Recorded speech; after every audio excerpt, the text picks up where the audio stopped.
Ako si Clara. Maniniwala ba kayo ng isang nagtitinda ng kakanin na tulad ko'y mamahalin ng isang gwapo't mayaman? Totoo yun. Halika't pakinggan ang kwento ng aming pag-iibigan.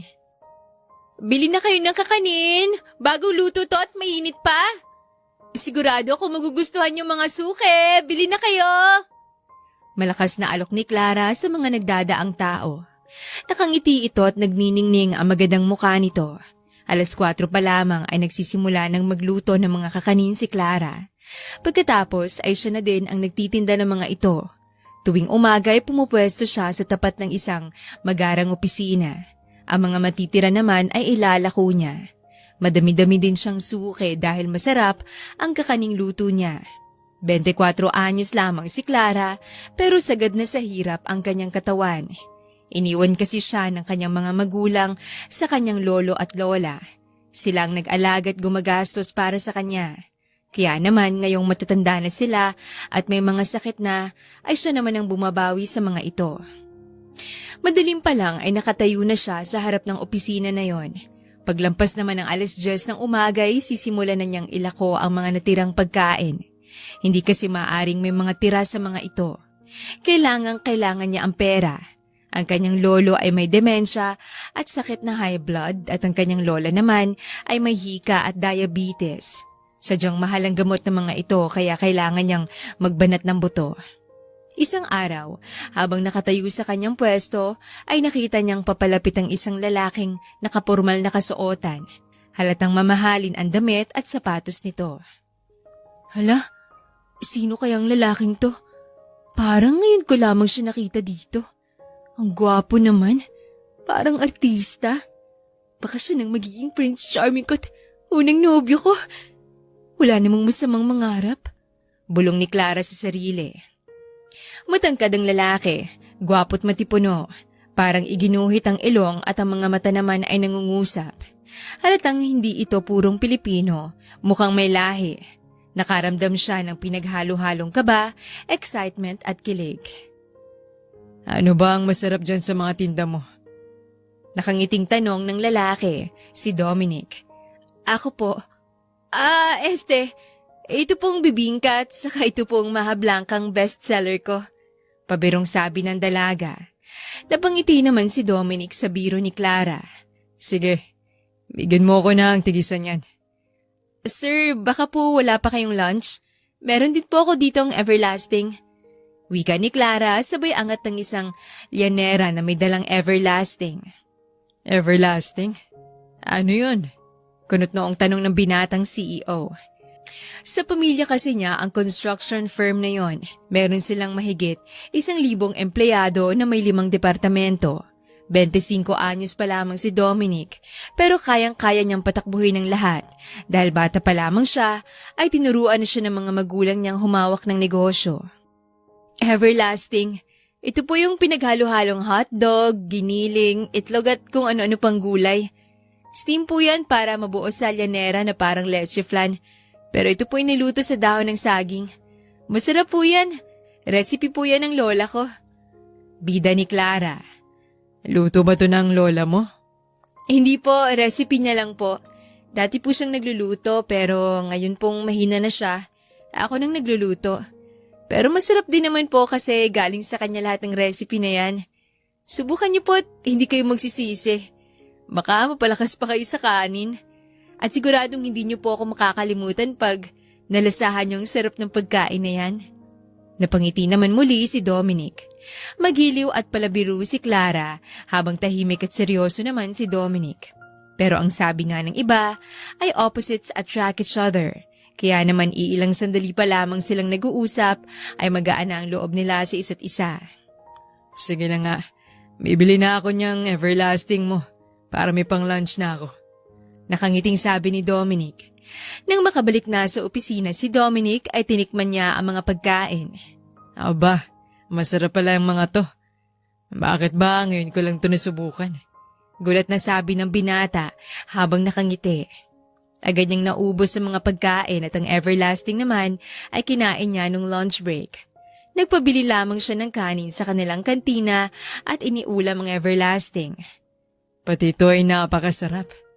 Ngayon lamang ako nakakain ito. Kakaibang luto. Tapos ang ganda at bait pa ng nagtitinda. And she's funny. I like her. Malakas na sabi ni Dominic sa kanyang sarili.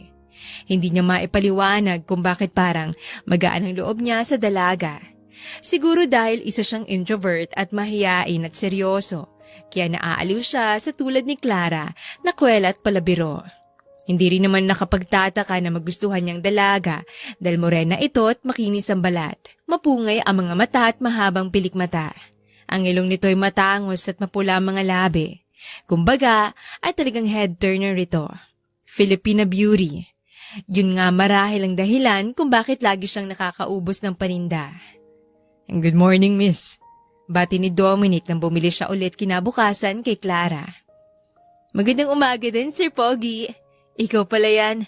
Ano pong bibili niyo ngayon? Nakangiting tanong ni Clara. Ano ba ang masarap ngayon na pwede kong subukan? Ito po, meron po kaming biko. May latik pa sa ibabaw. Meron ding mga putot kutsinta. Magiliw na sabi ni Clara. Masarap ba tong biko? Siyempre naman, sir. Kapag kaniluto na may pagmamahal, masarap talaga yan. Nakangiting sagot ni Clara. Malakas kaya ata sa sales talk, ha? Naku, hindi sales talk yan, sir. Masarap talaga tong mga luto ko. Bida ng dalaga. Sige, bigyan mo ako ng isa bawat isang klase. Areglado, bossing. Nagmamadaling nagbalot si Clara ng mga kakanin. Isa bawat isang klase daw. Nagulat na lamang siya nang iabot niya ang mga pagkain kay Dominic ay nagbigay ito ng 1,000 piso. Naku, Boss Pogi, wala pa po akong panukli dyan. Maaga pa lang wala pa ako masyadong kita. Napakamot ng ulo si Clara. It's okay, keep the change. Hala, seryoso po? Ang dami nito. Oo naman, you deserve it. Masipag ka, nakakatuwa kang kausap. Dali-daling kumuha si Clara ng 1 biko at 1 mahablangka at inilagay yon sa plastic. Oh, bakit dinagdagan mo pa yan? Freebies ko na po sa inyo yan, sir. Maraming salamat sa tip nyo. Malaking bagay po yan para sa lolo't lola ko.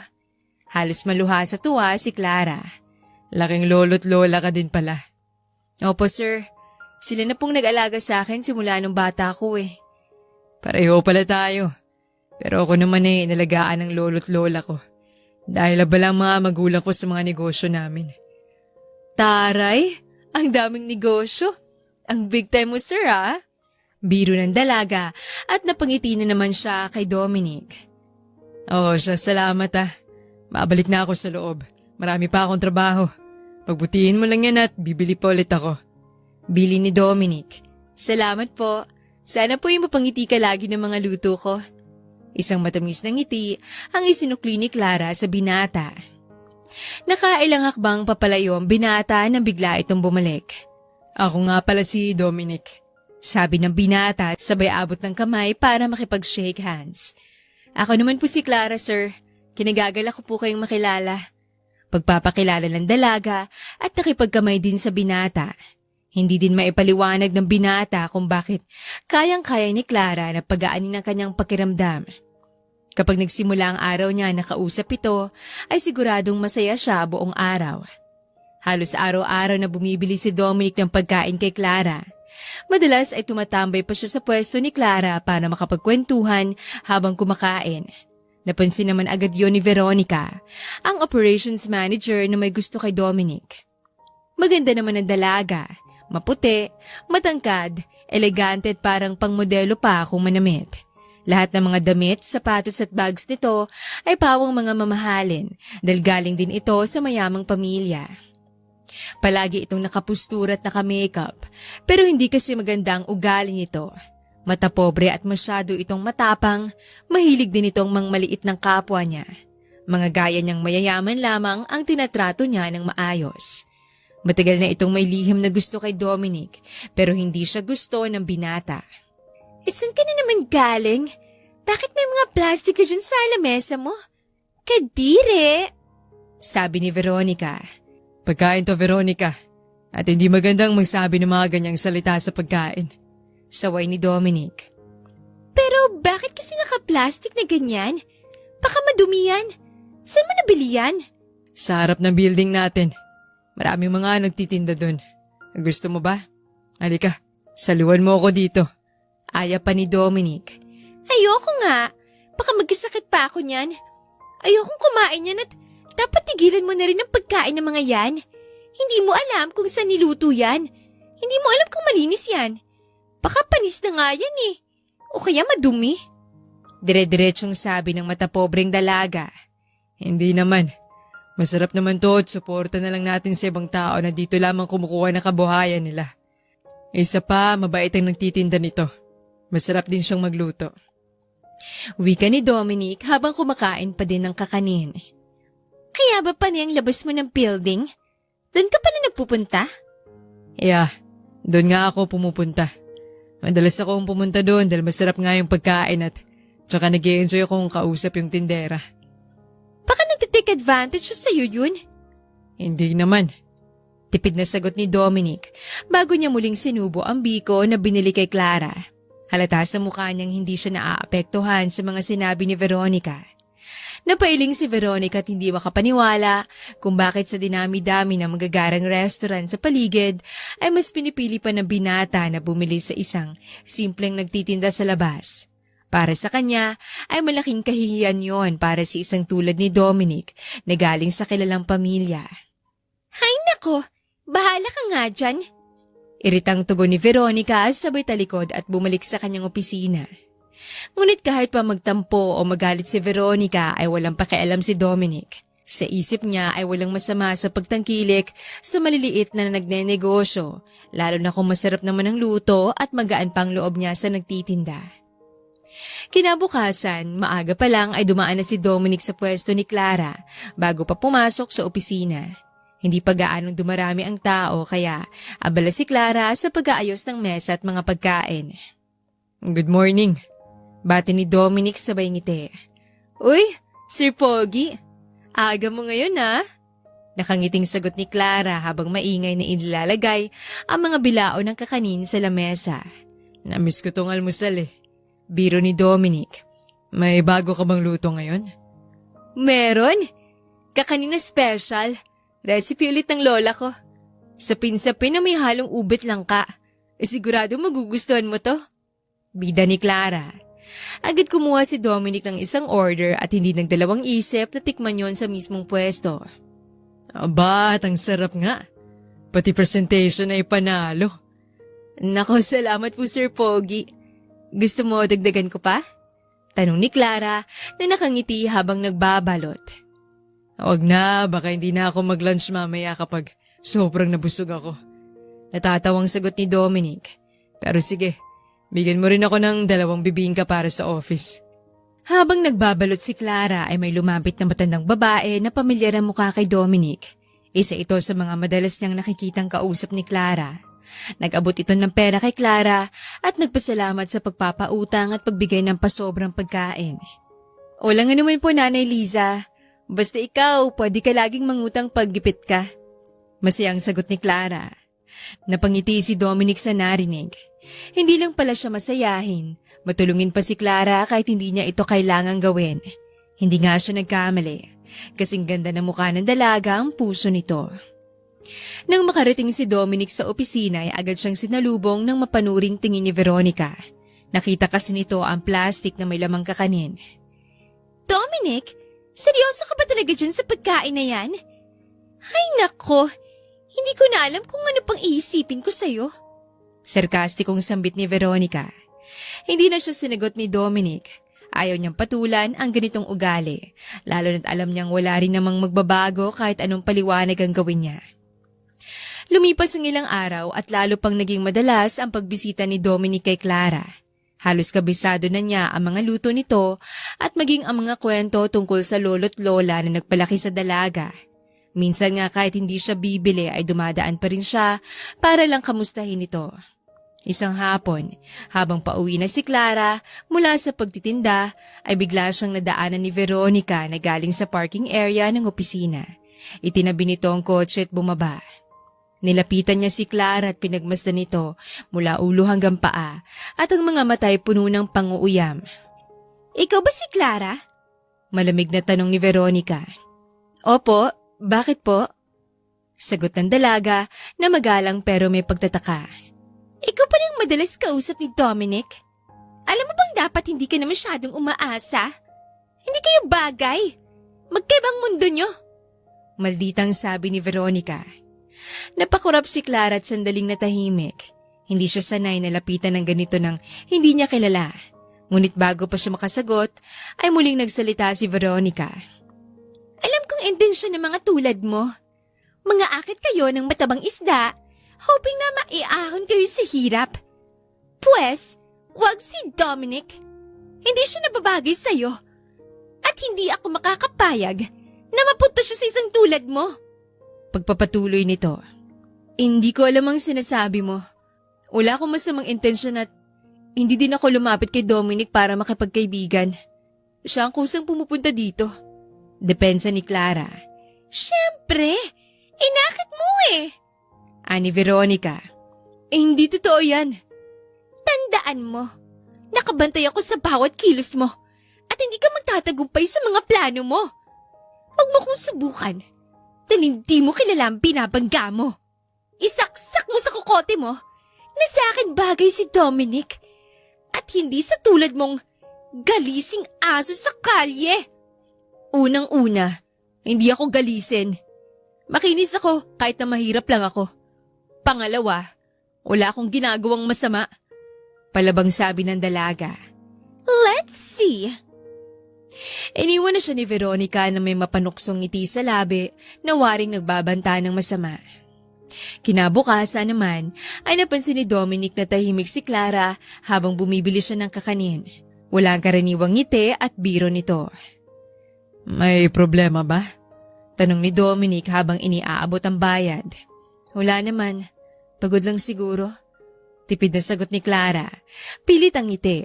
Umiiwas din sa kanya ang mga mata nito. Alam ni Dominic na may kakaiba.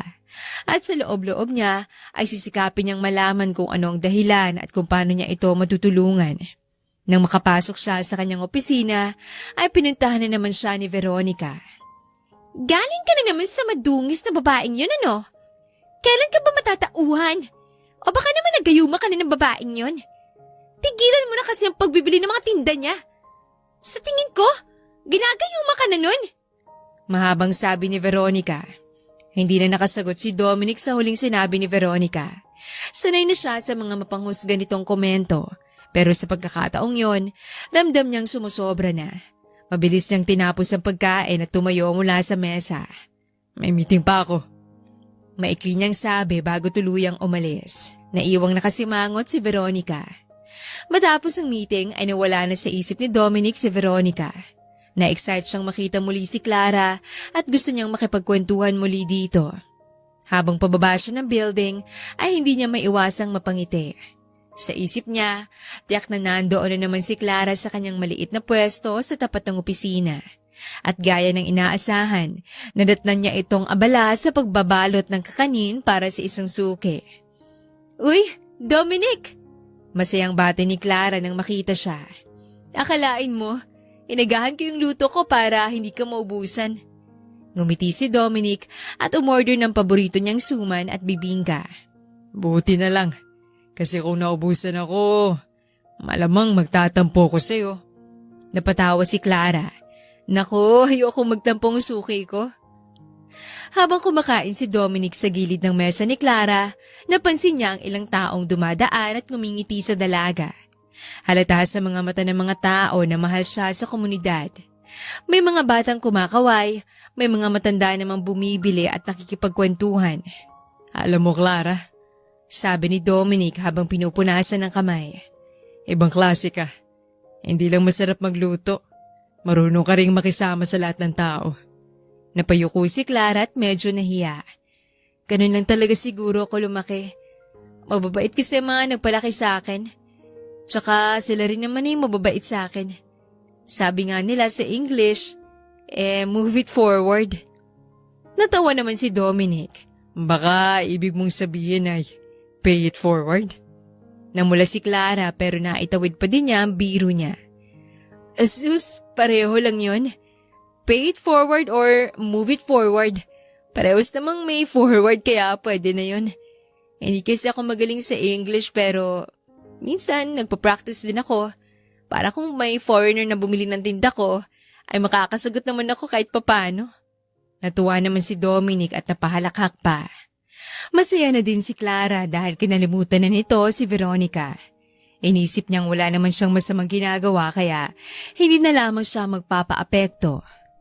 Masyadong mabait si Dominic para iwasan niya nang dahil lamang sa walang kwentang mga sinasabi ni Veronica. Mas kilala naman niya ang kanyang sarili. Habang nagkukwentuhan sila ay biglang sumulpot si Veronica mula sa kabilang kanto. Nakasalamin ito at nakaitim na blazer. Kitang-kitang tikas at postura. Oh, saan nandito ka pala? Malamig nitong sabi kay Dominic. Hindi ka na ata bumabalik sa office lounge. Dito ka na pala tumatambay. Hindi ba't may meeting ka sa investor natin? Bahagyang tumayo si Dominic para magpakita ng respeto. Nagpahinga lang ng sandali. Bibili lang ng pagkain. Tumawa si Veronica nang mapatingin kay Clara. Ito ba yung sinasabi mong tindera? Akala ko naman kung sino. Huwag mo sanang gawing routine yan, Dominic. Hindi maganda sa imahe ng kumpanya kung puro street food ang kinakain mo. Hindi magandang nakakita ka ng mga tao na may kasamang taong kalye. Tsaka, baka magkasakit ka niyan. Mukhang madumi ang mga tinda dito. Halos mamilog ang mata ni Clara pero pinili niyang manahimik. Sanay na siya sa mga kliyenteng maarte at mapanghusga pero ibang dating ng mga salitang binitiwan ni Veronica lalo na't kaharap pa si Dominic. Veronica, mariing sabi ni Dominic, masarap ang luto ni Clara at wala akong nakikitang masama kung dito ako kakain. Malinis din ang mga tinda niya. Pagtatanggol ng binata. Kung ikaw wala, balik ni Veronica. Pero isipin mo, ikaw ang CEO ng kumpanya. Hindi maganda na makikita kang… Huwag mo nang ituloy. Putol ni Dominic. Hindi ko kinakaya kung sino man ang kausap ko o saan ako bumibili ng pagkain. Saglit na natahimik si Veronica. Halatang nainsulto sa harap ng ibang tao. Fine! Bahala ka sa buhay mo. Malamig nitong sabi bago naglakad palayo at nakaangat ang baba. Pagkaalis ni Veronica ay napabuntong hininga si Clara. Pasensya ka na, Dominic. Baka nadamay ka pa sa galit sa akin ng babaeng yun. Huwag mo isipin yan. Sagot ni Dominic. Sanay na ako sa kanya. Pero ikaw, ayos ka lang ba? Hindi kasi tama yung sinabi niya. Sana'y huwag ka na lamang magpa-apekto. Ngumiti si Clara, pilit na tinatagong inis. Sanay na rin ako sa mga ganun. Basta alam ko sa sarili ko na wala akong ginagawang masama. Mas kilala ko ang sarili ko. At sa kabila ng simpleng tagpong yon ay mas lalo lamang humanga si Dominic kay Clara. Hindi man lamang ito pumatulo na kipag-away. She chose to be the bigger person at mas mukha pa nga siyang edukada kaysa kay Veronica. Kinagabihan, habang naglalakad pa uwi si Clara dala ang kanyang mga gamit ay biglang may humintong kotse sa kanyang tabi. Binaba ng driver ang bintana at bumungad ang mukha ni Veronica. Pwede ba kitang makausap? Malamig pero may bahid ng pangungutya ang boses nito. Nag-aatubili si Clara pero sumagot. Ano na naman po yun? Na-warningan na kita, pero ayaw mo pa ding tumigil. Gigil na sabi ng matapobreng dalaga. Medyo natawa si Clara. Isang sarkastikong tawa dahil sa hindi makapaniwalang ugali ng kaharap. Hindi ko alam kung bakit mo sinasabi yan sa akin. Wala naman akong ginagawang masama sa'yo. Huwag ka nang magpanggap. Alam kong ginagamit mo yung pagkamahinhin mo para lapitan si Dominic. Madiin na sabi ni Veronica. Napailing si Clara. Kung may problema ka sa akin, ikaw ang may issue, hindi ako. Fine! Sayang oras ko sa isang tulad mo. Pero uulitin ko, layuan mo si Dominic. Huling warning ko na to sa'yo. Iritadong sagot ni Veronica bago pinaandar ang kotse at iniwan siya sa kalsada. Pero sa loob ng puso ni Clara ay alam niyang magsisimula ng totoong laban. Isang laban para ipakita na kahit simpleng tao lang siya, ay may karapatan din siyang mahalin at ipaglaban ng isang gaya ni Dominic. Kinabukasan ng umaga, bago pa man dumami ang tao sa paligid ay dumaan si Dominic sa pwesto ni Clara. May dala itong paper bag na halatang galing sa isang mamahaling bakery. Good morning. Bati ni Dominic na may ngiti habang iniabot ang bag. Ano to? Tanong ni Clara. Kunot ang noo pero may halong kilig. Breakfast. Naalala ko kasi sabi mo kagabi na bihira kang makakain ng ensaymada kasi mahal sa sikat na bakery. Kaya yan, 3 piraso para sa'yo. Nakangiting sabi ni Dominic. Napatawa si Clara, tinanggap ang bag at dahan-dahang binuksan. Ang laki nito. Parang pwede na pang almusal, pang merienda at pang hapunan. Tamang tama, para hindi ka na magluto pa mamaya. Sagot ni Dominic sabay sandig sa gilid ng kariton. Habang kumakain si Clara ay nakasandalang si Dominic at nag-oobserba sa kanya. Alam mo, tuwing nakikita kitang nakangiti, parang nawawala lahat ng stress ko sa trabaho. Napahinto si Clara sa pagnguya at tiningnan siya. Hala, ang cheesy mo ah. Sigurado ka bang kakanin lang yung kinakain mo? Hindi keso? Pareho silang natawa. Pero totoo, Dagdag ni Dominic. minsan gusto ko na lang dito magstay buong araw. Ang dami kasi ng kwento at jokes mo. Tapos nakaka-relax. Huwag kang sanay masyado dito.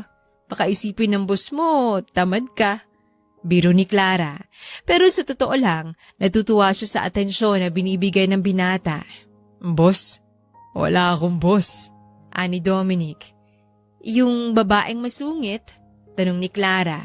Hindi ko siya boss. Tauhan ko siya. Operations manager siya. Paliwanag ni Dominic. Hindi mo pala siya boss pero bakit ganun siya umasta? Tanong muli ni Clara. Just don't mind her. Bragging aside ay may gusto sa akin si Veronica. Pero hindi ko siya gusto and lately hindi ko na gusto ang kinikilos niya. Naiiling na sabi ni Dominic. Bakit hindi mo siya gusto? Ang ganda-ganda kaya niya. Kahit masamang ugali nun, hindi mo itatanggi na maganda siya at mukhang model pa. Usisa ni Clara. Maganda nga pero masama naman ang ugali. Hindi tulad mo. Maganda na, tapos mabait pa. Nahihiyang sabi ni Dominic. Lihim na kinilig naman si Clara na mulang magkabilang pisngi niya at umiwas na lamang ng tingin sa binata. Maya-maya ay naglabas siya ng maliit na plastic cup na may kape. O, para patas tayo. May paalmusal ka, may pakape naman ako. Libre yan, huwag ka nang magbayad. Libre? Wow special treatment. Umupo si Dominic sa maliit na bangkong kahoy sa tabi ng kariton. Ibig sabihin, friends na talaga tayo, ha? Ngumiti si Clara, bahagyang napayuko. Sige, oo. Siguro lang? Tanong ni Dominic na kunwari nagtatampo. Joke lang. Siyempre, friends na tayo. Ani Clara. Buti naman. Sagot ni Dominic. Pwede din namang more than friends. Pahabol ng dalaga. Ano? Gulat na tanong ni Dominic. Joke lang, ikaw naman. Biglang bawi ni Clara. Pwede din namang tutuhanin. Biro din ni Dominic at naghalakakan silang dalawa. Naging mas mahabang usapan nila kaysa dati.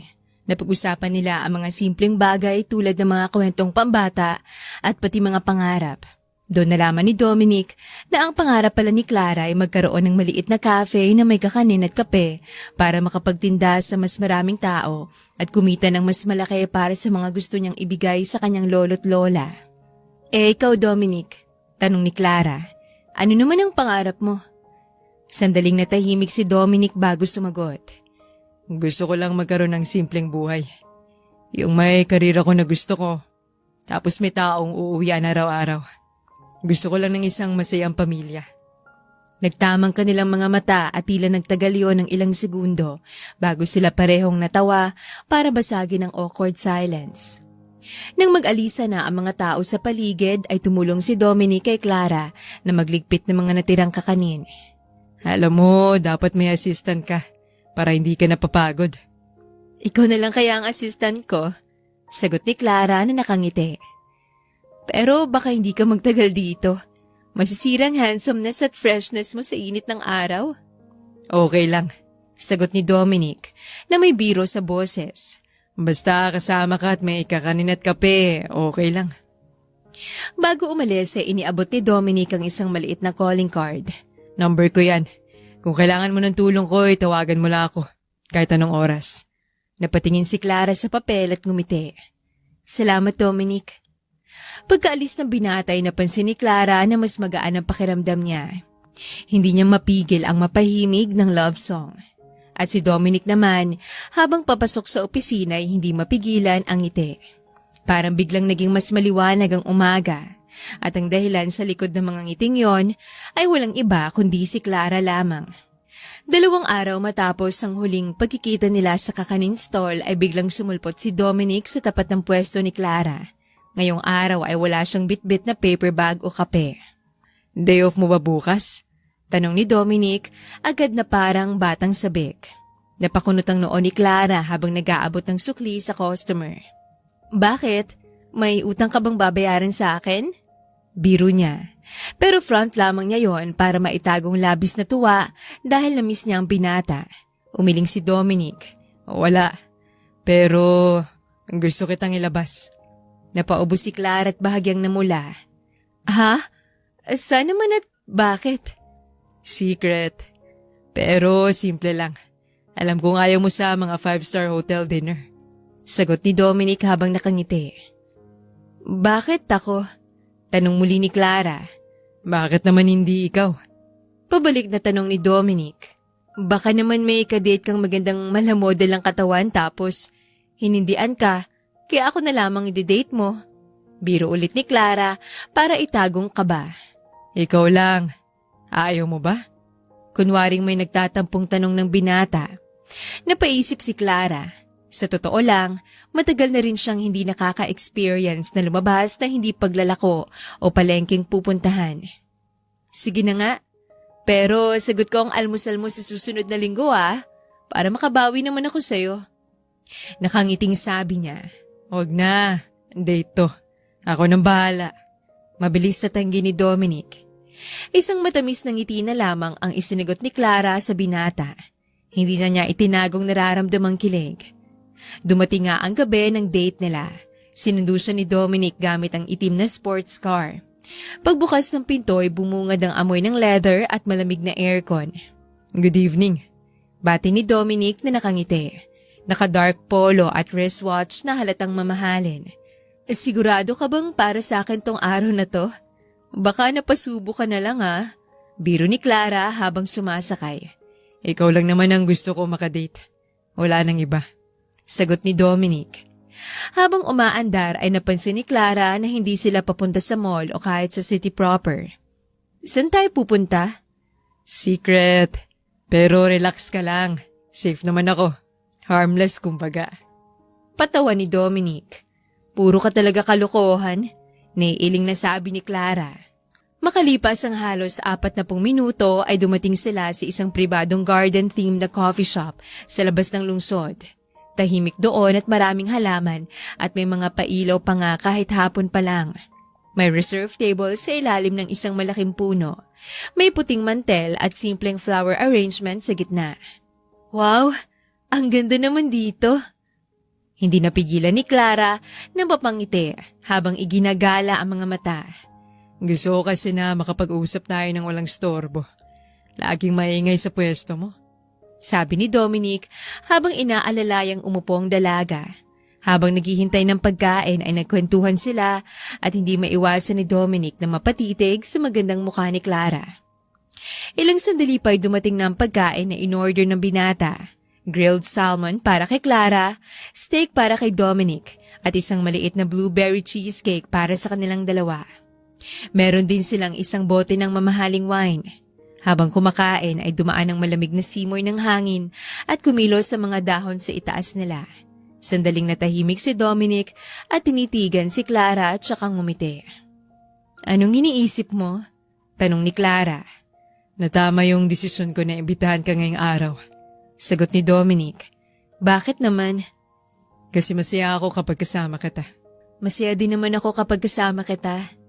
Hindi ko lang maiwasan na mailang. Ang layo mo kasi sa akin.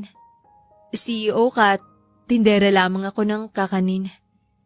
Kahit bago pa lamang tayo magkaibigan, siguro naman alam mong hindi ako tumitingin sa estado ng tao, di ba?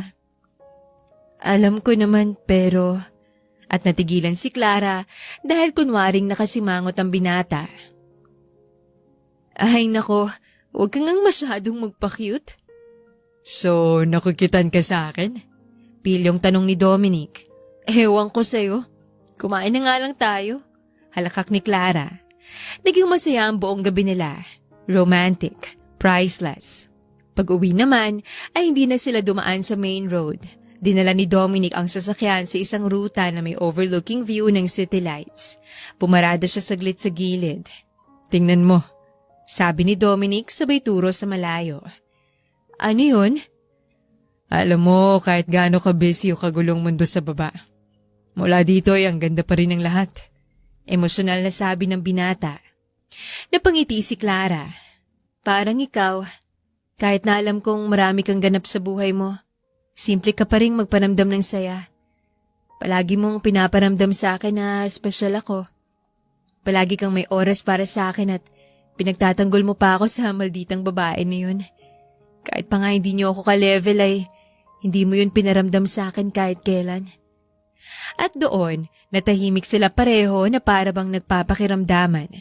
Pareho na nilang mahal ang isa't isa pero parehong nagpipigil na umamin. Pareho pang nagkakahiyaan.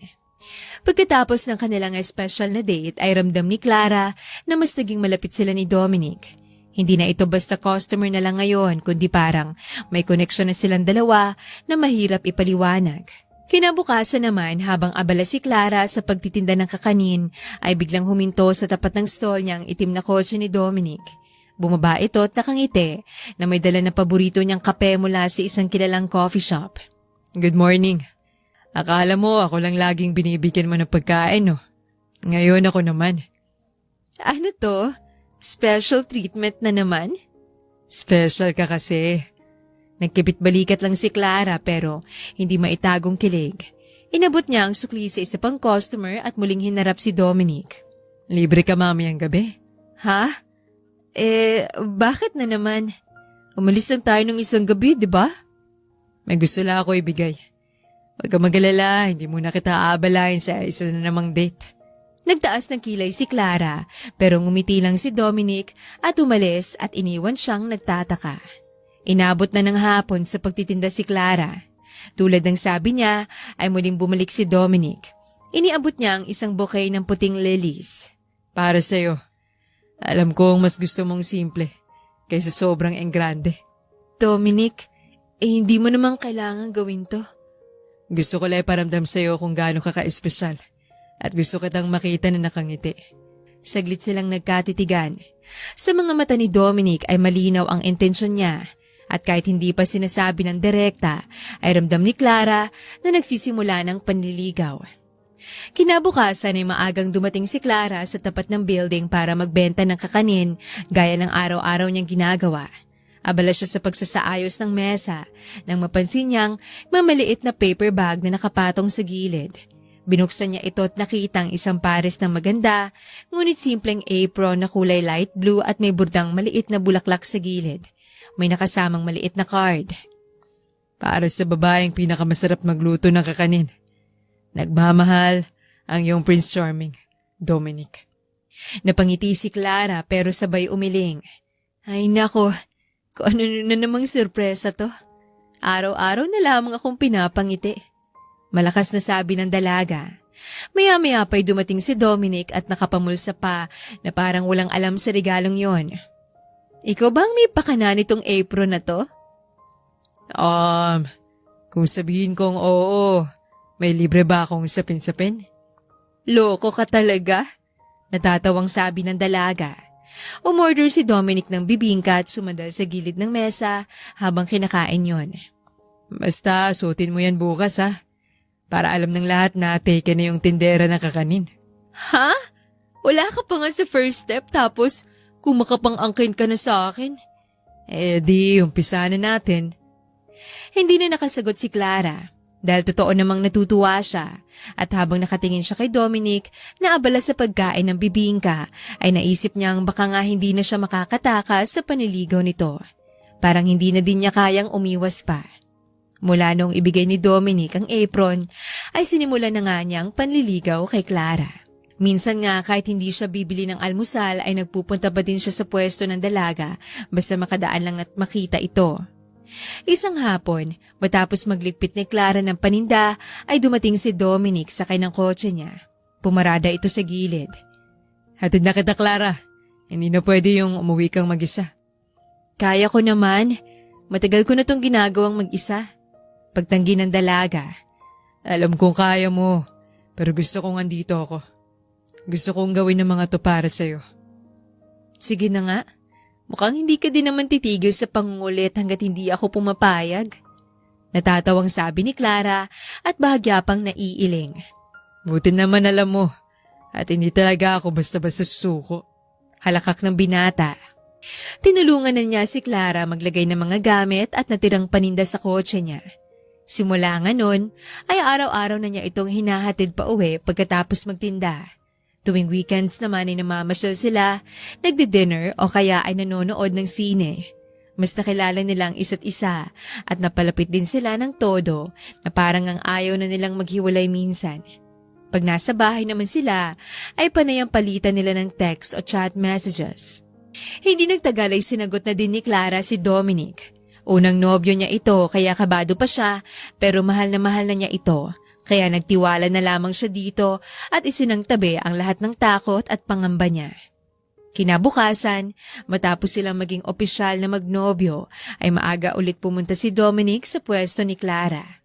May dala na rin siya na sariling thermos ng maliit na tsokolate. Para mas masarap kainin ang puto mo. May kapartner na, parang ako. Kapartner mo for life. Grabe ka ah. Ang aga-aga ang hilig mong magpakilig. Nagtataka ka pa ba? Hindi ba trabaho naman yun ng boyfriend? Kinilig naman si Clara. Habang nagsasara siya ng styro at inaayos ang sukle, dumukot si Dominic ng maliit na portable speaker sa bag niya. Inilagay niya sa gilid ng mesa at pinagtugtog ang paborito nilang kanta mula sa unang date nila. Ano to? Concert? Hindi. Dance floor. Bago pa makatanggi si Clara, ay hinila na siya ni Dominic mula sa pwesto at doon mismo sa gilid ng kalye ay dahan-dahan silang sumayaw. Pinagtitinginan sila ng ilang tao pero wala silang pakialam. Sa gitna ng kanta ay inilapit ni Dominic ang bibig niya sa tenga ni Clara. Alam mo, kahit simpleng ganito lang, masaya na ako. Basta kasama ka. Huwag ka masyadong sweet at baka masanay ako. Baka mamaya ay hanap-hanapin ko tong kaswitan mo. Well, that's the plan. Gusto ko masanay ka dahil gusto ko namang maging sweet araw-araw. Pagkatapos ng sayaw ay bumalik si Clara sa pwesto pero hindi na maalis ang ngiti sa labi niya. At sa araw na yon ay mas naging malinaw na sa kanya na si Dominic. Kahit mayaman at abalang CEO ay marunong maglaan ng oras para sa mga simpleng bagay na nagpapasaya sa kanya. At tinutuon naman ni Dominic ang kanyang pangako. Palagi niyang sinosorpresa si Clara. Isang gabi matapos magtinda si Clara, biglang dumating si Dominic sa pwesto niya dala ang kotse. Tara, may pupuntahan tayo. Dominic, amoy araw na ako. Isa pa'y pagod din ako. Ayos lang yan. Maganda ka pa din. Basta ikaw ang kasama ko, okay na sa akin kahit amoy araw ka pa o haggard. Pinakamaganda ka pa din sa paningin ko. Sige na nga. Sumama si Clara kahit nag-aalangan. Hindi niya alam kung saan sila pupunta, pero nang tumigil ang sasakyan ay nasa harap na sila ng isang sikat na kainan na kilala sa sizzling sisig. Maingay ang paligid at puno ng masasayang tawanan at amoy ng kalamansi at sibuyas ang paligid. Favorite mo to, diba? Pero sabi mo bihira ka makakain kasi sayang ka mong pera. Napangiti si Clara. Oo. Kasi kapag breadwinner ka, mas inuuna mo yung gamot at ulam ng pamilya kaysa sa ganito. Umorder sila ng pinakamalaking serving ng sisig, sizzling calamari, fried chicken at 2 kanin. Siyempre hindi mawawala ang malamig na soft drinks. Habang kumakain ay walang pakialam si Dominic kung nagkakamay si Clara at may mantika sa labi. Parang kahit anong gawin mo, maganda ka pa din. Sus, nambobola ka na naman ah. Hindi bola yun ha. Totoo yun. Ikaw din naman, nakakatuwa ka. Wala kang arte. Ikaw na atang pinaka-humble na CEO na nakita ko. Kaya ka nga na in love sa akin, diba? Pilyong tanong ni Dominic at pabirong irap naman ang sinagot ni Clara. Natatawa silang kumain hanggang sa maubos ang sisig. Pagkatapos, dinala sila ng mahinang tugtog mula sa kalapit na karaoke booth. Kaya napilitan silang kumanta ng isang duet kahit parehong sintonado. Pauwi na sila ng seryosong tumingin si Dominic kay Clara. Clara, masaya ako kahit simpleng ganito lang. Basta kasama kita. Palagi mo na lang nga akong sinusurpresa. Baka mamaya magsawa ka na, sabi ng dalaga. Never. Ang goal ko bilang boyfriend mo ay sorpresahin at pasayain ka sa araw-araw ng buhay nating magkasama. Emosyonal na sabi ni Dominic at hindi na nakapagpigil si Clara at niyakap ng mahigpit ang nobyo. Katatapos lang nilang kumain ng sisig sa paboritong kainan ni Dominic. Bitbit ni Clara ang maliit na paper bag na may takeout na sisig para pangtanghalian niya kinabukasan. Tahimik silang naglalakad habang malamig ang hangin at kumikislap ang mga ilaw sa paligid. Magkahawa kamay sila at parang ayaw nang magbitaw pa. Grabe ka, Dominic. Busog na busog ako. Para kang may mission na patabain ako. Anong magagawa ko? Ang sarap mong kasama kumain. Lalo na kapag nakikita kitang masaya habang kumakain. Masaya kasi ako kapag kasama kita. Alam ko, Clara. Ngayon lang ulit ako nakaramdam ng ganito kagaan kasamang isang tao. Napatingin si Clara sa kanya, bahagyang namula. Ganito kagaan?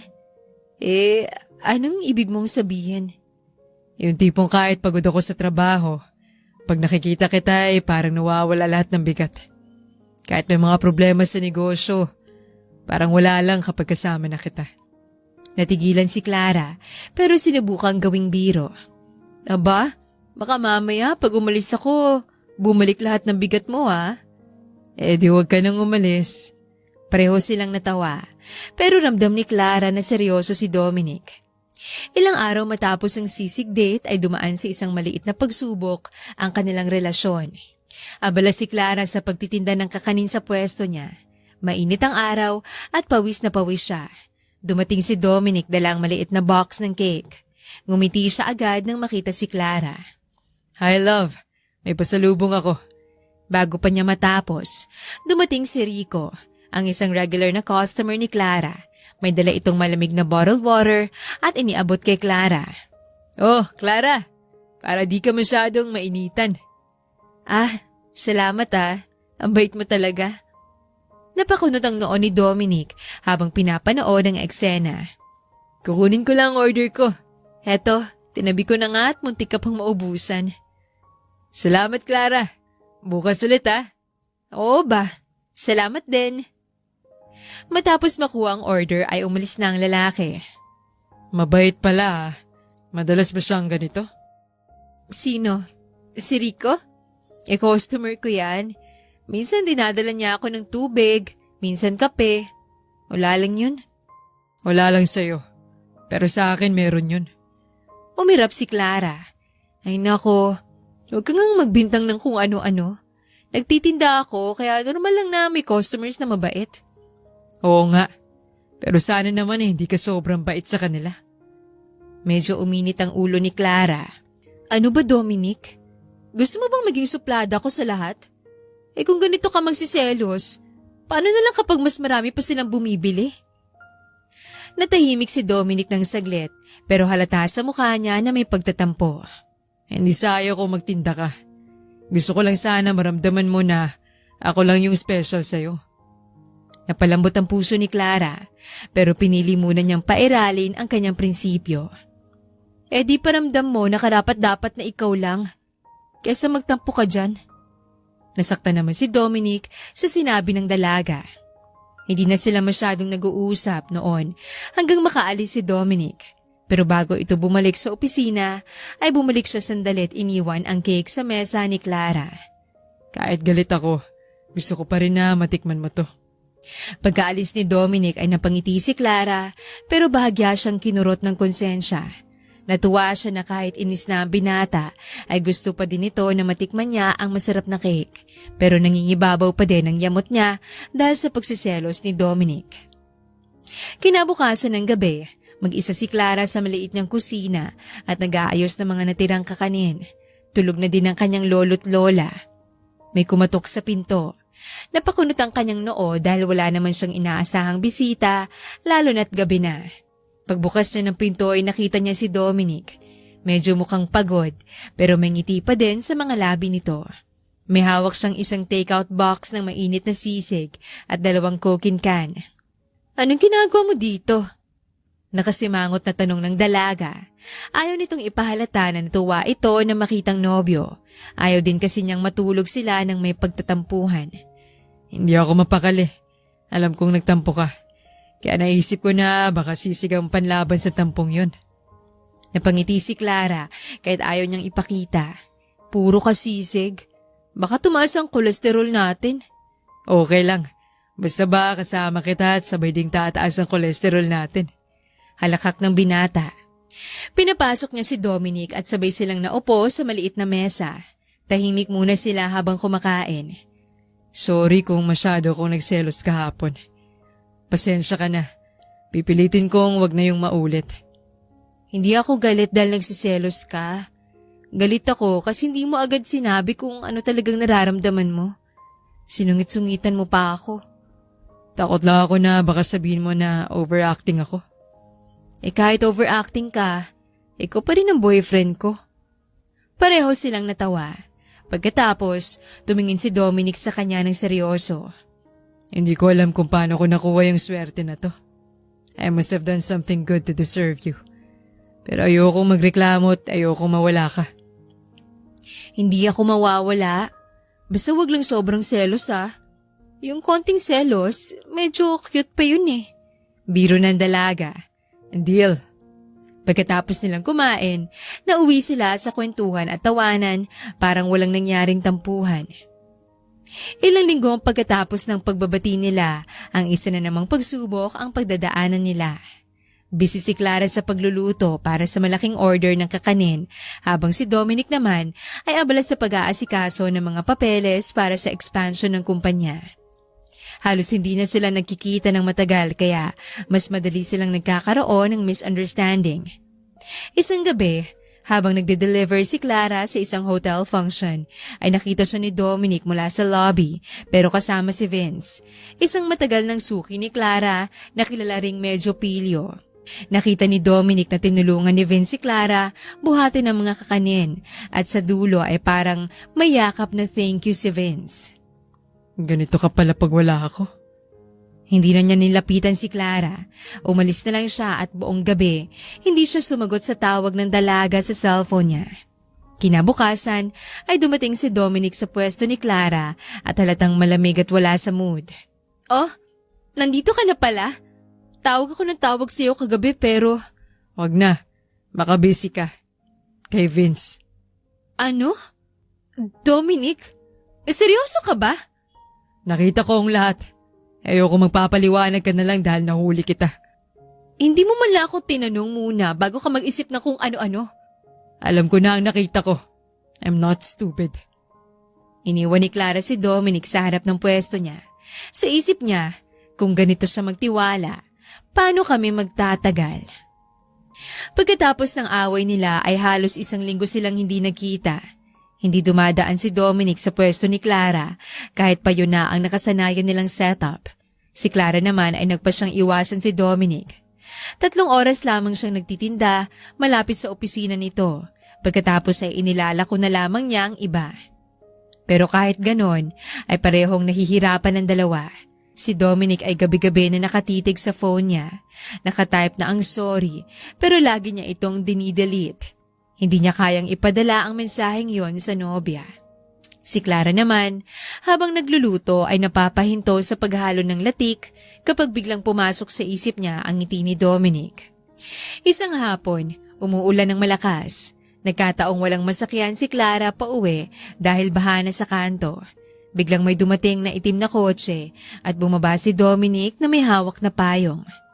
"Sumakay ka na. Makaabutin ka pa ng gabi dito." Hindi agad gumalaw si Clara. Nakatingin lang sa kanya, halatang nagpipigil ng luha. Bakit nandito ka? Hindi ba't galit ka sa akin? Natiis mo nga ako na ilang linggo eh. Pasensya ka na kung nagpadala ako sa pride ko. Hindi na yun maulit. Miss na kita. Sorry na sa pagsiselos ko. Pag-upo ni Clara sa loob ng kotse, sabay silang natawa at napaiyak. Alam nilang pareho silang nahirapan at mas pipiliin nilang ayusin ang lahat kaysa maghiwalay. Huwag ka nang magsiselos ulit ah. Nakakalungkot kapag hindi tayo nagkikita. Isiisip mo na lang na mahal kita at ikaw lang ang laman ng puso ko. Kahit sino pang lumapit sa aking lalaki, hindi ko naman magugustuhan. Emosyonal na sabi ni Clara. Pangako, pipilitin ko maging confident at iwasan ko na ang maging insecure. Alang-alang sa'yo. Ayoko na ding maulit ang nangyari. Ayoko masira tayo dahil sa mga pagsiselos ko. Siguro masyado lang talaga kitang mahal. Kaya naging seloso ko. Paliwanag ni Dominic. Mahal na mahal kita, Dominic. Lagi mong tatandaan yan. Mahal na mahal din kita. Ani Dominic. Hinagka niya sa pisngi si Clara, tsaka niyakap ng mahigpit. Pareho naman nilang gustong mapaayos ang kanilang relasyon kaya pinilit nilang intindihin ang isa't isa at naging maayos naman ang lahat pero babalik pa lang kontrabida sa kanilang love story. Habang masaya at nagiging maayos ang samahan nila Dominic at Clara ay may lihim na plano pala si Veronica. Hindi siya makapapayag na tuluyang maagaw ni Clara ang atensyon ni Dominic. Hindi siya papayag na mapunta sa iba ang lalaking iniibig niya. Isang araw, dumating si Clara sa opisina para sunduin si Dominic. Hindi siya nagtinda at naglambing ang binata na sunduin siya ni Clara bago sila mag-date. Habang naghihintay sa lobby, ay nilapitan siya ni Veronica. Nakangiti ang dalaga pero matalim ang mata. Oh, ikaw pala. Mukhang komportable ka na dito ah. Kala mo ba madali lang maging parte ng mundo ni Dominic? Hindi ko iniisip yan. Basta mahal namin ang isa't isa, sapat na. Ayoko mag-isip ng kung ano-ano pa. Mahal? Tingnan lang natin kung hanggang saan tatagal yung pagmamahal na yan. Kapag nalaman niyang totoo, tungkol sa'yo. Hindi na niya natanong kung anong ibig sabihin ni Veronica dahil padabog itong umalis. Nagulat at nakaramdam ng kaba si Clara. Hindi niya alam kung anong tinutukoy ni Veronica, pero ramdam niya na may binabalak ito. Naging masaya at romantic pa ang date nila ng araw na yon kaya naman laking gulat ni Clara nang kinambukasan ay kinumpuronta siya ng binata. May narinig akong kumakalat na chismis. Naginagamit mo raw ako para makaangat ka sa buhay. Paano mo yun nagawa sa akin? Akala ko pa naman na yung totoong pagmamahal mo sa akin. Natulala si Clara. Alam agad niyang si Veronica ang may pakana nito. Dominic, hindi ko magagawa yun. Hindi mo ba ako kilala? Mas paniniwalaan mo bang chismis kasi sa akin na nobya mo? Kita ni Dominic ang sakit sa mga mata ni Clara. Gusto niyang maniwala pero ramdam din niya ang pressure dahil sa kumakalat na chismis sa opisina. Hindi nagtagal ay kumalat sa buong opisina ang malisyosong chismis na pinalabas ni Veronica na di umano'y sugar daddy si Dominic at ginagamit ni Clara ang kanyang kagandahan upang makaangat sa buhay. Sa simula'y umaasa pa si Clara na kusa ring mamamatay ang malaapoy na chismis kapag napatunayan ng mga tao na wala namang katotohanan ng lahat. Pero hindi ganoon kabilis ang takbo ng intriga. Mabilis kumalat ang balita. May mga empleyadong napapatingin kay Clara kapag dumadaan ang mga ito sa pwesto niya at may ilan pang palihim na nagtatawanan at pinagbubulungan siya.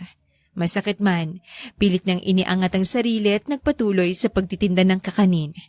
Ngunit isang araw, isang customer ang nakarinig ng usapan mula sa mga empleyadong nakatambay sa di kalayuan sa pwesto ni Clara. Kapitbahay palayo ni Clara at kilala sa pagiging tsismosa. Agad itong naikwento sa mga kapitbahay niya. Hindi nagtagal, pati sa lugar nila ay kumalat na ang balita na gold digger at oportunista siya. Narinig na din ng lolo't lola ni Clarang chismis. Ano raw? Nakikirelasyon ka raw sa amo mong mayaman, kapalit ng pera? Lola, hindi po totoo yan. Mahal ko po si Dominic. Hindi ko siya nilalapitan dahil sa pera. Siyang unang lumapit sa akin. Nobyo ko na po siya. Maayos naman yung relasyon namin. Hindi ko din alam kung bakit nangyayari to. Puro masasamang salita ang sinasabi nila. Laban sa'yo, iha. Hindi po totoong mga yun, Lola. Pero halatang hindi mapanatag ang damdamin ng matanda. Si Lola Carmen na may mahinang puso ay lalo pang nabalisa sa mga naririnig. Umabot pa sa puntong hindi na ito makakain o makatulog kakaisip sa nangyayari sa nag-iisa niyang pinakamamahal na apo. Hindi nagtagal, inatake ito sa puso dala ng matinding stress at isinugod sa ospital. Habang nakaupo sa gilid ng kama ang kanyang lola, ay humahagulgol si Clara. Ramdam niya ang bigat ng sitwasyon. Sinisisi niya ang sarili sa nangyari kay Lola Carmen. Kasalanan ko to. Kung hindi ako nakipagrelasyon kay Dominic, wala sanang masasabing mga tao. Pating lola ko'y nadamay. Hindi ko mapapatawad ang sarili ko kapag may nangyaring masama sa kanya. Hawak ni Lolo Pedro ang kanyang balikat. Hindi mo kasalanan ng nangyari, Apo. Pero isipin mo na hindi birong epekto ng chismis na to sa pamilya natin. Nakakaapekto na sa kalusugan ng lola mo. Maaari rin niyang makaapekto sa buhay mo, lalo't mayamang babaeng nabangga mo. Naramdaman ni Clara ang matinding kirot sa puso. Mahal niya si Dominic, mahal na mahal. Pero sa bawat hinga ng kanyang lola na tila may kahalong sakit, ay mas lalo siyang kinain ng takot at guilt. Naisipan niyang worth it ba ang lahat ng yon para sa taong wala namang tiwala sa kanya. Baka nga mali na nagmahal siya ng taong hindi niya kapareho ng estado sa buhay. Kinabukasan ay sinundo siya ni Dominic sa ospital. May dala itong prutas at bulaklak para kay Lola Carmen. Nakangiti pa ito kahit halatang pagod din sa trabaho. Pero bakas sa mga mata nito ang pag-aalala sa matanda. Clara, kumusta si Lola Carmen? Gusto ko sana siyang dalawin. Ngunit imbes na ngumiti ay malamlam ang mga mata ni Clara. Dominic, pwede ba tayong mag-usap sa labas? Nagtaka si Dominic pero tumango. Pagkalabas nila sa ospital ay uhumarap si Clara sa kanya. Dominic, tama na. Itigil na natin to. Nanlaki ang mga mata ni Dominic. Halatang hindi makapaniwala. Anong ibig mong sabihin? Clara, bakit? Nakikita mo naman, nasasaktan na si Lola. Nakakarating sa pamilya ko mga chismis na ginawa ni Veronica. Hindi ko na kayang tiisin pa. Hindi ko na kayang tiisin na pati sila'y madamay. Kung ipagpapatuloy pa natin to, baka mas lalo pang lumalang kalagayan ng lola ko. O baka may mas pangit pang mangyari.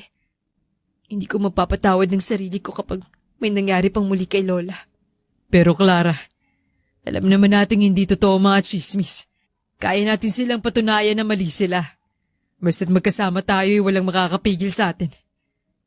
Teka, dahil ba ito sa nasabi ko nung isang araw? Look, I'm sorry. Nadala lang ako ng damdamin ko. Pero hindi naman ako naniniwala sa mga chismis. Patawarin mo ako kung nakapagbitaw ako ng mga ganong salita. Umiling si Clara at nangingilid ang luha. Hindi ganun kasimpleng lahat, Dominic. Hindi ako katulad mo. Ikaw, kaya mong tiisin ang tingin ng tao kasi may pangalan ka na, may estado ka. Pero ako lang to. Simpleng babae na nagtitinda ng kakanin para sa pamilya. At ngayong nakikita kong bumibigay ang lola ko, hindi ko na kayang ipaglaban to. Hawak ni Dominic ang kanyang kamay at ayaw yung pakawalan. Clara, please. Huwag mo akong iwan. Mahal kita. Hindi ko hayaang sirain tayo ni Veronica o ng kahit sino. Sana'y ganun ka din. Malalampasan naman natin ang lahat ng to. Ngunit dahan-dahang inalis ni Clara ang kanyang kamay. Mahal din kita, Dominic. Pero kung pipiliin kita, baka masirang pamilya ko. Hindi ko kayang mawala si Lola. Pasensya na. Pero dito na muna tayo magtatapos. Tumalikod si Clara at pinipigilang humagulgol. Naiwan si Dominic na tulala at hawak ang bouquet ng bulaklak na sana'y iaabot kay Lola Carmen. Ngayon ay yun na lamang ang naging simbolo ng kanyang kabiguan. Pagbalik ni Clara sa hospital room ay gising na ang matanda at sinalubong siya ng mahihinang ngiti ng kanyang lola. Clara, napagpasyahan mo na ba? Tumango si Clara at pilit na nagpipigil ng luha. Oh, Lola, Hindi na ako makikipagkita kay Dominic. Ayoko madamay ka pa. Tinapos ko na pong lahat sa amin. Napaluha si Lola Carmen at niyakap ang apo. Pasensya ka na, apo. Hindi ko ginusto to. Gusto kong maging masaya ka, pero hindi ko rin kayang tiisin ang ginagawa nila sa'yo at sa ating pamilya. Okay lang, La. Basta't kasama ko po kayo ni Lolo, masaya na ako. Pero sa loob ng kanyang puso ay ramdam niyang may malaking bahagi ng kanyang kaligayahan ang tuluyan ng nawala. Napakasakit para sa kanya na sa ganoon lamang pala matatapos ang kanilang kwentong pag-ibig. Ramdam niya ang pagkadurog ng puso niya na hiwalayan ng taong pinakamamahal niya. Lumipas sa mga araw matapos ang mabigat na desisyon ni Clara. Sa bawat umaga nagigising siya para asikasuhin ng lola at lolo niya o magtinda ng kakanin ay isang pilit ng ngiti ang nasa kanyang mga labi. Isang ngiti na para sa mga kamag-anak at kapitbahay na tila may mga matang mapanghusga. Ngunit sa likod ng bawat ngiti ay nakatagong kirot ng pangungulila. Hindi nagpapalakas si Lola Carmen ay madalas maupo si Clara sa tabi nito. Mahina ang katawan ng matanda pero matibay ang isip. Apo, halata sa'yo na may iniisip ka. Hindi mo yan maipagkakaila sa akin. Kilalang kilala kita. Wala to, La. Huwag ka na mag-alala. Ang importante ay gumaling ka. Hindi ko na nga ginusto na makialam sa relasyon mo. Pero nakikita ko na parang pinipilit mo lang ang sarili mong ngumiti. Apo, alam kong mahal mo yung Dominic na yon. Hindi nakasagot si Clara. Hinawakan niyang kamay ng lola niya at doon na rin siya napaiyak. Mahal ko siya, La. Pero paano kung ikakasama naman ang pamilya natin? Hindi ko kayang piliin siya. Tapos kayo naman na maghirap. Napabuntong hininga si Lola Carmen. Mahal na mahal kita, Apo. Masakit para sa akin na makita kang malungkot. Naisip ko tuloy na baka mali ako ng desisyon. Huwag po kayong mag-isip ng ganyan, Lola. Desisyon ko din naman huto. Ipayapa niyo ang isip niyo at magpagaling na lang po kayo. Dahil nga sa paghihiwalay nila ay naisip ni Clara na mas makabubuti kung lumipat na siya ng pwesto sa pagtitinda. Sayang naman, kailangan ko pa naman ng pera para pambayad dito sa ospital. May mga discount naman at may senior discount din si Lola. May mga donasyon din ako nakuha galing sa mga politiko pero kulang pa din. Teka, tatanungin ko nga sa billing department kung magkano nang babayaran namin.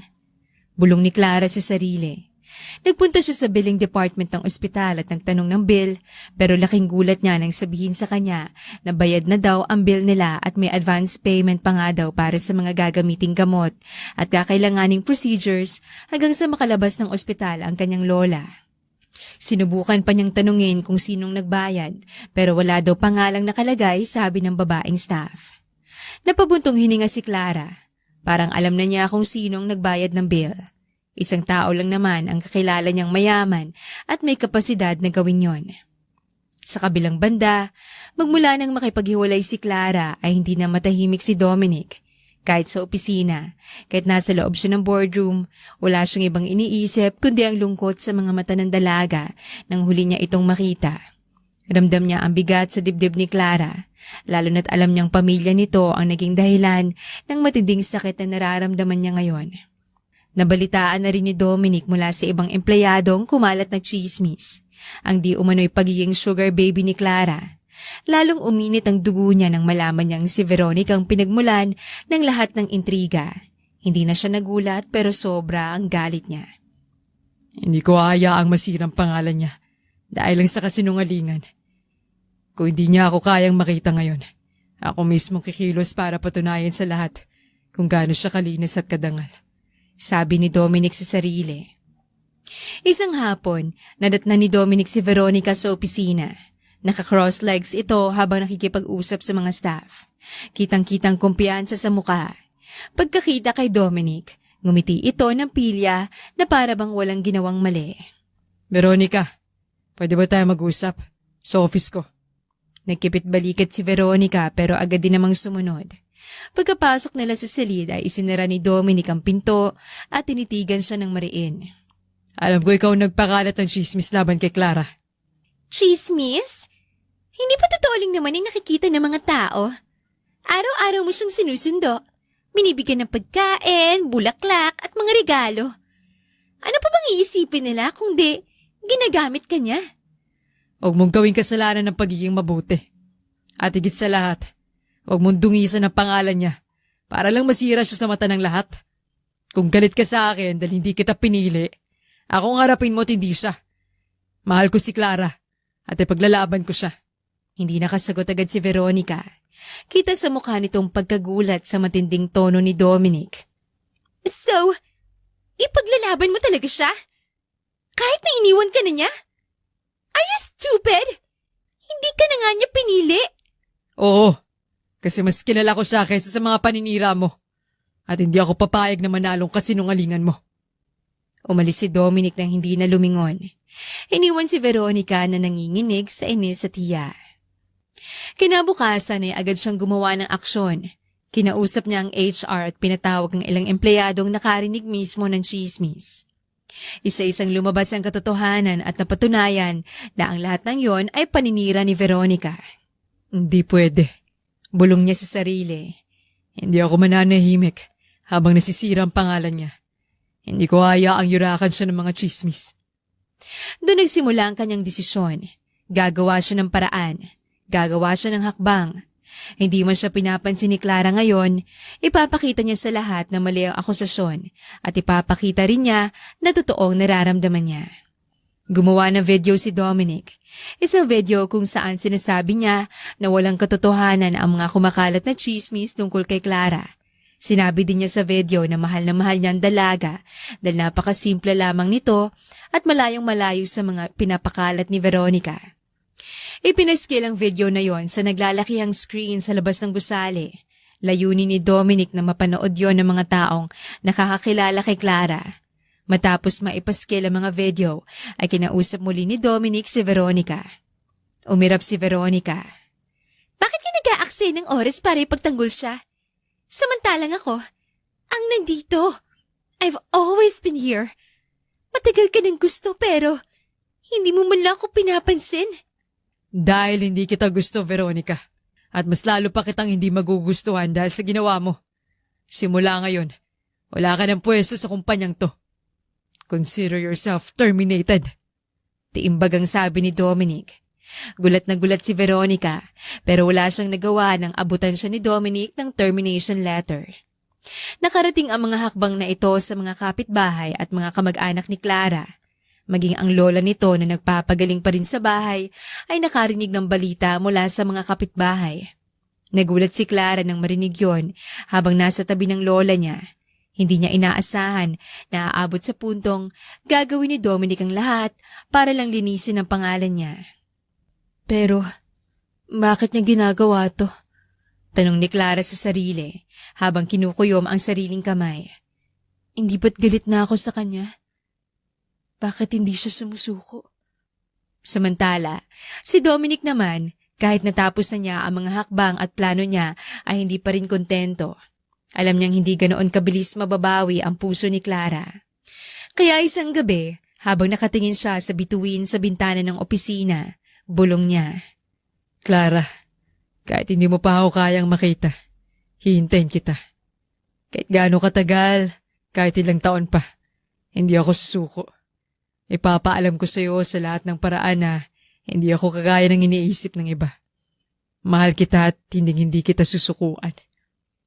At sa unang pagkakataon matapos ang matagal na panahon ay nakaramdam si Dominic ng kapayapaan dahil alam niyang nasa tamang landas siya. Tahimik na nakaupo si Clara sa tabi ng kama ng kanyang lola at pinupunasan ng pawis nito. Medyo bumubuti na ang lagay ng matanda pero halatang mahina pa rin. Apo, mahina ngunit malinaw na sabi ng lola niya. Huwag mong pigilan ang sarili mong sumaya. Dahil lang sa takot sa sasabihin ng iba. Napatingin si Clara. Pero la, kung mananatili ako kay Dominic, baka maulit lang ang chismis. Ayoko maging dahilan para mahirapan pa kayo. Ngumiti ang matanda, bagamat mahina. Hindi lahat ng tao kayang magsakripisyo ng ganun. Kalaki para ipagtanggol ang pangalan ng isang tao. Pero si Dominic, ginawa niya. Hindi ba sapat ang patunay na yun na totoong nararamdaman niya? Kung ako ngayon nakumbinsin niya na matinding pagmamahal niya sa'yo, ikaw pa bang hindi maniniwala? Tumahimik si Clara. Hindi niya maitatanggi na araw-araw ay may naririnig siyang balita tungkol sa ginawa ni Dominic. Ang pag-alis kay Veronica sa trabaho, ang pagpapakalat ng pahayag, ang paglapit sa mga suki at kapitbahay, at higit sa lahat ay ang video niya. At sa bawat oras na may nakakarating na ganong balita, ay tila may kumikiliti sa puso niya. Isang gabi, habang naglalakad siya pauwi mula sa palengke, nadaanan niyang poste kung saan nakapaskil pa rin ang pahayag ni Dominic. Bukod kasi sa videos ay nagpakalat din ito ng mga post na para bang nawawala siya. Napahinto siya. Binasa niya ang bawat linya, lalo na yung huling bahagi. Si Clara isang taong may dignidad at dangal. Bilang taong nakakakilala sa kanya ng higit pa. Pinaglalaban ko ang kanyang pangalan at pagkatao. Hindi dahil nagigilty lang ako, kundi dahil mahalaga siya sa akin. At mahal na mahal ko siya. Parang tinusok ng karayom ang puso ni Clara. Hindi niya maiwasang mapaluha. Bakit ba hindi kita matakasan, Dominic? Bulong niya. Kahit anong gawin ko, kahit pilitin kong kalimutan, nandyan ka pa rin. Lagi mo akong sinusundan. Hindi nagtagal, isang hapon, naabutan ni Clara si Dominic sa labas ng bahay nila. Hindi siya lumapit, pero mula sa bintana ay nakita niya itong nakatayo lang. May dalang basket ng prutas para sa kanyang lola. Iniabot lang nito sa pinsan ni Clarang dala, tapos umalis na agad. Walang pilit, walang pakitang gilas. Simple, tahimik at totoo. Hindi man lang siya nagtangkang makipag-usap? Tanong niya sa sarili.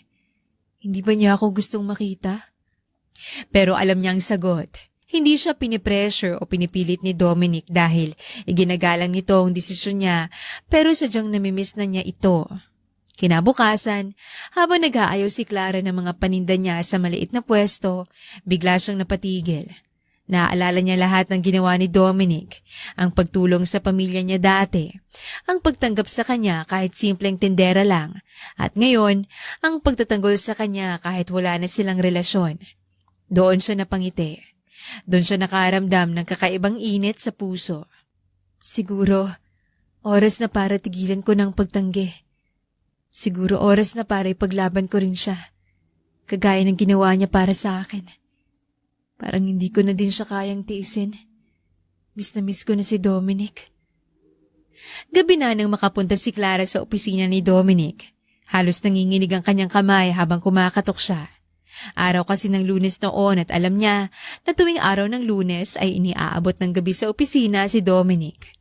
Pagbukas ng pinto ay halos mabitawan ni Dominic ang hawak niyang tasa ng kape nang makitang dalaga. Para siyang hindi makapaniwala. Clara, bulong niya. Hindi na nagpaligoy-ligoy ang dalaga. Napatakbo siya papasok at bago pa man makapagsalita si Dominic ay mahigpit na niya itong niyakap. Patawarin mo ako. Humahagulgol na sabi ni Clara. Natakot ako, Dominic. Natakot ako masaktan ulit ng pamilya ko. Pero hindi ko na kayang iwasan ang puso ko. Nakikita ko lahat ng ginawa mo. Ramdam ko lahat ng sakripisyo mo. At ngayon, gusto na rin kitang ipaglaban. Hindi makapaniwala si Dominic. Mahigpit niyang niyakap si Clara pabalik, pinipigil ang sariling luha. hindi mo kailangang humingi ng tawad. Pabulong niyang sagot. Ang mahalaga, bumalik ka. At doon, sa gitna ng simpleng opisina, muling nagsanib ang dalawang pusong muntik nang magkahiwalay dahil sa selos, maling akala at chismis. Mula noon ay hindi na sila nagpatinag sa mga bulong ng iba. Naging matatag si Clara sa tabi ni Dominic at si Dominic na may patuloy na ipinaramdam ang tunay na pagmamahal niya. Hindi na mahalaga kung anong sasabihin ng tao. Ang mahalaga ay alam nilang pareho kung gaano nila pinapahalagahan ang isa't isa.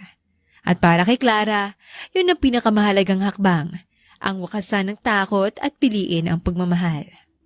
Makalipas ang ilang araw, nagkaroon ng maliit na salo-salo sa bahay ni na Clara bilang pasasalamat sa pagaling ng lola.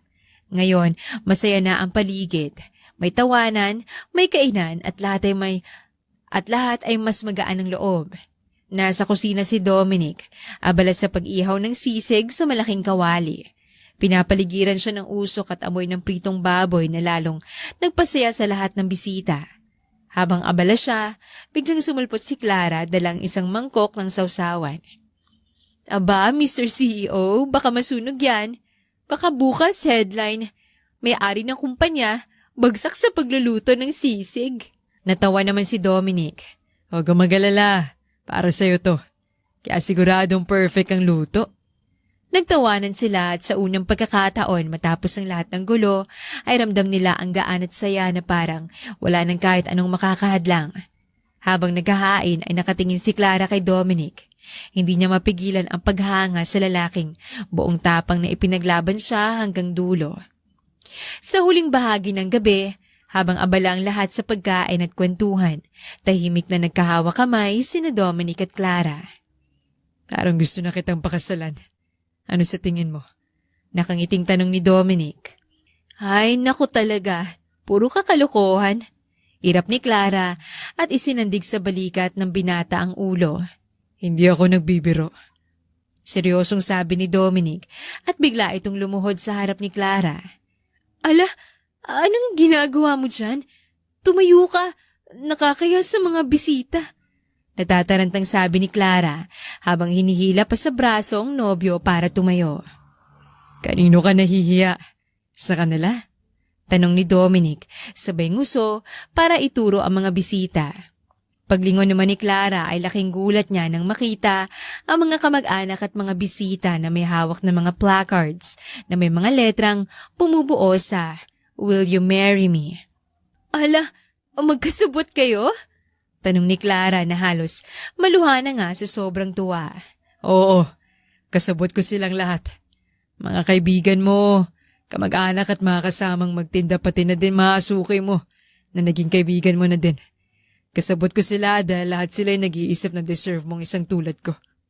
Madamdaming sabi ni Dominic. Natawa naman si Clara. Aba, talaga lang ah. Sige nga, bakit deserve kong isang tulad mo? Dahil mahal na mahal kita. Kaya kitang ipaglaban at alam kong aalagaan at pasasayahin kita hanggang sa maging matanda na tayo. Lahat ng binata. Sige na nga. I will marry you. Bulalas ni Clara. Nagsigawan ang mga tao. Tuwang-tuwa sila para kay Clara. Isinuot ni Dominic sa daliri ng dalaga ang singsing, tsaka ito niyakap ng mahigpit. Hindi na tayo maghihiwalay, mahal ko. Ikaw ang forever ko. Emosyonal na bulong ni Dominic. Agad silang nagpakasal. Makalipas lamang ang 3 buwan ay nagdalang tao na si Clara. Mabilis sa mga pangyayari pero masaya ang lahat para kay Clara. Mabait na apo't kaibigan kasi siya at may mabuting puso sa mga taong mas nangangailangan kesa sa kanya. Kaya talaga namang deserve niya ang masaya at masaganang buhay. Sa bandang huli ay nagkaroon pa din sila ni Dominic ng happily ever after. Isang mala fairy tale na buhay kasama nag-iisa nilang baby girl, si Patricia. Kaya sa mga taong naghahanap ng kanilang forever, kapit lang at ipagpatuloy nyo ang pagiging mabait. Sabi nga ng matatanda, what goes around. Ako si Clara.